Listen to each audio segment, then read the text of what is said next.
Hey, what's going on, Guardians? My name is the Black Link, and yesterday we put up a video showing you how you could get started on the Xenophage exotic heavy LMG questline. At the end of that, I told you I'd be putting the full guide video out a little bit later. Well, this is that guide. In this video, we're going to show you top to bottom how to complete all of the puzzles tied to this quest and get your hands on this brand new exotic. So, strap in, load up, and get ready, because this quest has got quite a few twists and turns. So, let's go ahead and get started. First things first, you're going to need to load yourself on up into the moon and head over into the Enduring Abyss. This is the area where you go whenever you finish one of the memory quests for Eris Morn. You're going to want to head over to the area that overlooks the Dark Pyramid. Here, you're going to find 4 different statues. You D1 veterans will recognize these as the same statues from the Court of Oryx back in Destiny 1. Now that the update's out, you can actually interact with these statues. And doing so will get the exotic quest to drop for you. Though there is a bit of a puzzle here, and you do have to activate these statues in a specific order. The order I followed was this: back right, front right, and as you activate these statues with the emerge from the dark text, you'll see that they start to light up. Then move over and activate front left, back left. Once you've activated all 4 of these statues, they should all be lit up. The puzzle should be complete and the treasure chest should spawn. Opening this chest up will start you off on the Xenophage exotic quest. Alright, that's one puzzle down, on to the next one. Once you've picked up the quest, it'll give you some cryptic information about what to do next. But to put it simply, you're going to need to find a flaming orb in the Anchor of Light, and then take it and use it to light 6 different lecterns all around the Anchor of Light. These lecterns will be in different buildings all over the map, and you'll need to light them in a very specific order. So make your way over to the Anchor of Light and follow the path that I'm taking here. Inside of this building, you'll find the altar with the flaming orb. You'll also find the first of the lecterns that you'll need to interact with. Do so and set it on fire. Then, just follow the path that I'm showing off here, lighting each of the lecterns in this specific order. If you did it right, you'll get a text prompt saying that your path grows brighter. Remember, these have to be done in the specific order that I'm showing here. The first of these lecterns will be located in the building where you get the orb. The second will be found over near the rift. You'll find it sitting atop the building there. From lectern number 2, turn right around and head over into the nearby building. The lectern in here will be in the back left-hand corner. From here, turn back around and make your way over into the multi-leveled building. Jump up the path that I'm showing you here and you'll find lectern number 4, the scaffolding. Once you've lit this one up, drop back down and make a left. Lectern number 5 will be located in the yellow building directly in front of you. Again, just follow the path that I'm taking here, you'll find it in no time. The final lectern will be located in the middle of the Anchor of Light, atop the circular building. You've probably run into this while you're out on patrol and wondered what it was for. Well, wonder no more. Once you've lit this up, you'll get your final text prompt stating that you've emerged from the dark. You'll also get a new icon on your map to follow. Head over to this final spot, drop the flaming orb, and you will have completed the second step. But there we go, Guardians, that's how you can activate the Xenophage exotic quest as well as complete the first step. Alright, once you're ready to move on to the third step, things get interesting. You're going to need to head to all 4 of the lost sectors located around the moon. These, of course, are the K1 Logistics Lost Sector, the K1 Revelation Lost Sector, K1 Communion, and of course the K1 Crew Quarters. Inside each of these lost sectors is going to be a Hive Rune symbol puzzle. These will be 3x3 symbol plate walls where you're basically trying to get the entire wall to represent the symbol that's at the top. You can achieve this by shooting the symbols in the correct order. And don't worry, we've got all the solutions ready and waiting for you. But do be careful, as the solutions here only work with the starting setup for these symbol walls. If you accidentally shoot the wrong symbol, you are going to have to leave and return to the lost sector in order to reset it, meaning you're going to have to complete it all over again. So take your time, shoot very slowly, and do exactly what I'm doing here. Alright, first things first, we've got the K1 Logistics Lost Sector. This one is pretty easy to do. You don't really need to worry about these being hidden too much, they're literally all located basically right after the boss encounter. So after you've opened the chest to the Lost Sector on your way out, you'll run into each of these. The combination for this one is top left, then bottom left, center, and finally middle right. If you shoot in that order, all the symbols should change to match the symbol up top and a chest will spawn.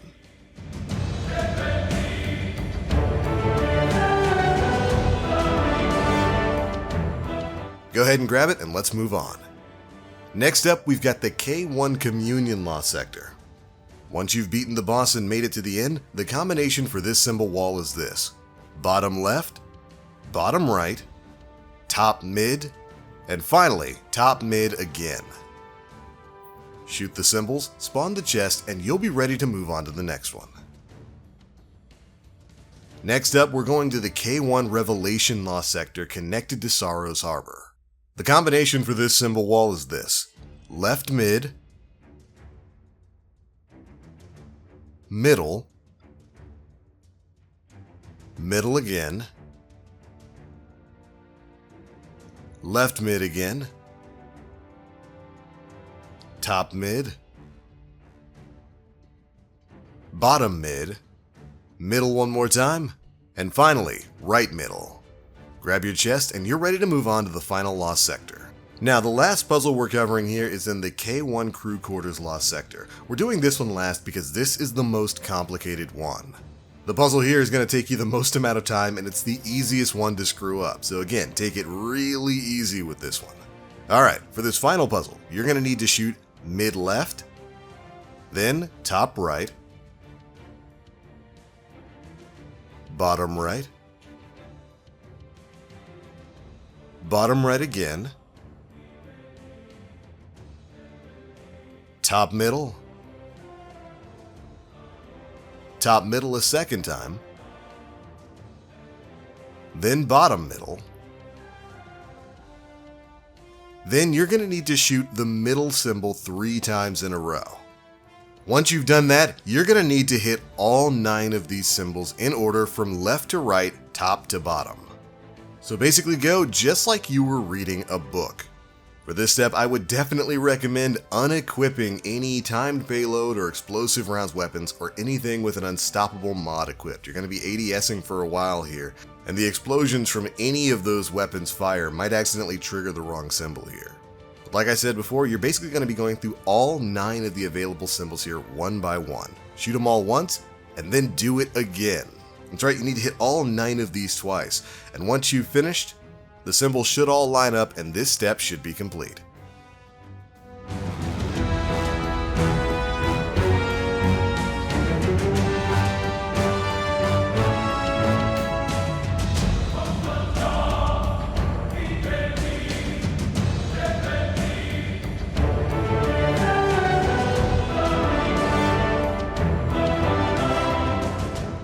Once you've grabbed the final chest, the quest will update telling you need to head underneath Sorrow's Harbor.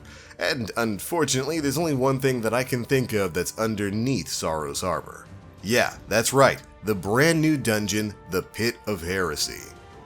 The last few steps are going to take place in that new activity. So go ahead and load it up. Now, in order to complete this next step, you're going to need to beat the first encounter of the dungeon.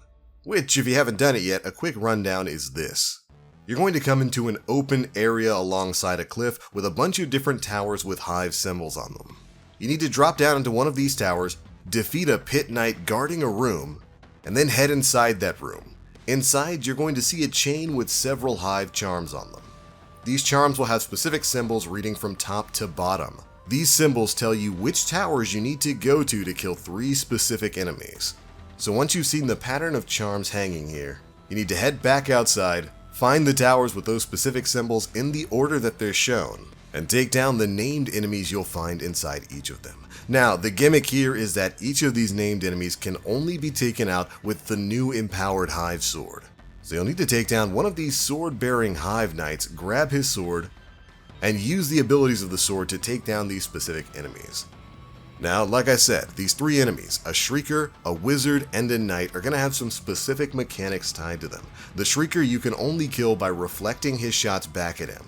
You can defend with the Hive Sword just like you do with some of the normal exotic or heavy swords that we've got. For the Wizard, she can only be killed by utilizing the sword's heavy attack. This works a lot like the exotic the Black Talon. You basically hit your big slam button and you'll shoot out a beam. Use this to take down the wizard. And finally, for the knight, he can only be taken out by the light attacks and the super attack from the sword. So just spam sword swipes to take him down. Anyways, once you've taken out these 3 enemies, the path forward will open up and you can get on to the next part of this quest. Once you've gotten past the first encounter, you're going to encounter a wall full of doors that have hive symbols on them. The trick here is to find the one door that doesn't have a chain and charm on it. Now, I'm not sure if this door changes for anyone, I don't believe it does, but for me, the correct door was the door that was second to last on the top row. So, hop across the chasm and make your way up the side wall, until you eventually reach the door without a charm. Head inside and you should find something to interact with. This will complete that part of the quest. Alright, you're almost there. Once you've grabbed this, you can head right back around and hop out of the door and head down the path as you normally would through the dungeon. The path forward will be outside and to the left. Make your way over into the next encounter with the maze and the pariah ogres. Believe me, you'll notice them when you get there. Here, your goal is to find a fiery orb just like what we did before, when we were running orbs to the lecterns and the Anchor of Light. When you get into this area, take the path on the far left. It'll eventually lead you to an opening near a cliff. There will be a pariah ogre nearby, which is an unkillable enemy who's just going to chase you around and fire beams at you, so make sure you're playing really carefully. Anyways, if you drop off the cliff, there should be a ledge that you can land on. Follow this ledge back around and you'll eventually find some hive runes. If you stand on the plate with the hive runes for a few seconds, some platforms will begin to rise. And at the end of those platforms, you'll find another altar with a flaming orb. Grab that orb. You're going to need 2 of these to open a door that's on the other end of this area. So have 2 people in your fire team grab these, or if you're doing this solo, you're just going to have to make 2 trips. Once you've grabbed the orbs, jump back up the cliff and head over along the right wall. Eventually, you'll find a door with 2 lecterns on either side that you'll be able to deposit the flaming orbs to. If you just follow the path that I'm taking here, you'll get there in no time, but do watch out for the pariah ogres while you're doing this, because they will chase you down. Anyways, drop those orbs, open the door, and head inside.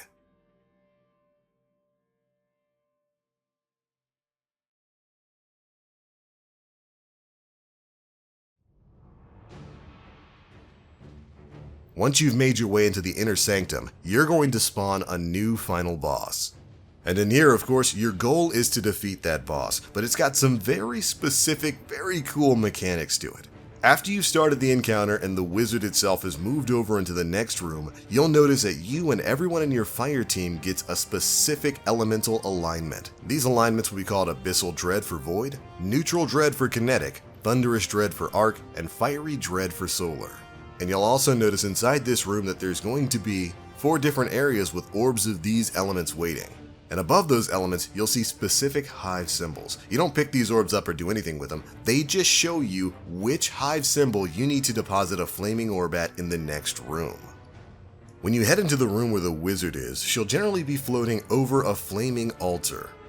Inside that altar is of course the flame orbs that you've come to know over the course of this quest. Your goal here is to figure out which hive symbol your element is supposed to deposit that orb at, and when you do, you'll get a 25-second buff that will allow you to damage the boss in whatever element your dread is tied to. So basically it goes like this. If you start this encounter off and you've got Fiery Dread, you would head over to the fire orb in the first room, see which hive symbol is tied to it, then you'd go into the room where the boss is, grab the flame orb, find that same hive symbol somewhere in the room where the wizard is, deposit it, and then boom, you've got a 25-second buff that will allow you to deal damage to the boss in whatever element was tied to you. So if you had Fiery Dread, you need to damage the boss with solar weapons. If you've got Thunderous Dread, you need to damage the boss with arc weapons, etc, etc. It's a pretty interesting mechanic, but it can definitely get a little bit crazy in that room. The enemies themselves are going to be 970, so there will definitely be a lot going on. But once you get the hang of the mechanic, it's not too bad. Anyways, take that wizard out, and you'll receive your final quest step, the Finality. And from here, it's pretty simple. Head back to the moon and go talk to Eris Morn, and when you do, she will grant you the Xenophage Exotic Solar Heavy Machine Gun. And congratulations if you've made it this far, Guardian. This quest actually was kinda tough. The Xenophage is a curious weapon. It's a hard-hitting LMG that comes with the ability pyrotoxin rounds, fires high-powered explosive ammunition, and that's really the only exotic trait available on this thing. It's a slow rate of fire, high damage per round LMG that works almost more like a fully automatic explosive round sniper rifle than anything else, or maybe like a fully automatic grenade launcher or whatnot. It's got a 13-round magazine, and the explosive rounds that it fires are fairly powerful. You can basically run around and one-shot most red bar enemies with this thing. But of course, curiously enough, because of the explosive rounds, it doesn't really deal precision damage unless you've got some sort of debuff like Oppressive Darkness or Divinity running on an enemy. As far as how good it is, well, the damage itself is okay. It's not going to be the best damage dealing weapon in the game because of how slow it fires, and of course because of the massive amount of recoil this thing has. Like, you fire a single shot and this thing kicks into the air, so if you're going to go full auto with it, you're going to need to make sure you steady your aim. Thankfully, with the rate of fire here, it's actually not too hard to get back on target if you're just holding the trigger there, but you're much better off just kind of tap firing with this sort of gun. While the damage is okay per shot, it could be a bit better. It's outdamaged by Mountaintop in most situations. But it does pair well with several of the damage boosting abilities we have in the game right now. So you can definitely put in some work with it, although I'm not sure if it'll be enough to pull you off of some of the exotics of choice that people have, like Izanagi's Burden or Whisper of the Worm. We'll just have to see. But alright Guardians, there we go. That is how you can get your hands on the Xenophage Exotic Heavy Machine Gun. Hopefully this guide helps some of you out there get yours. And if it did, or if you enjoyed the video, feel free to drop a like, make sure you subscribe and hit that notification bell to stay up to date with all the latest stuff we're putting out. But that's it for this one. Thank you all so much for watching, and as always, I am the Black Link. You Guardians, stay frosty.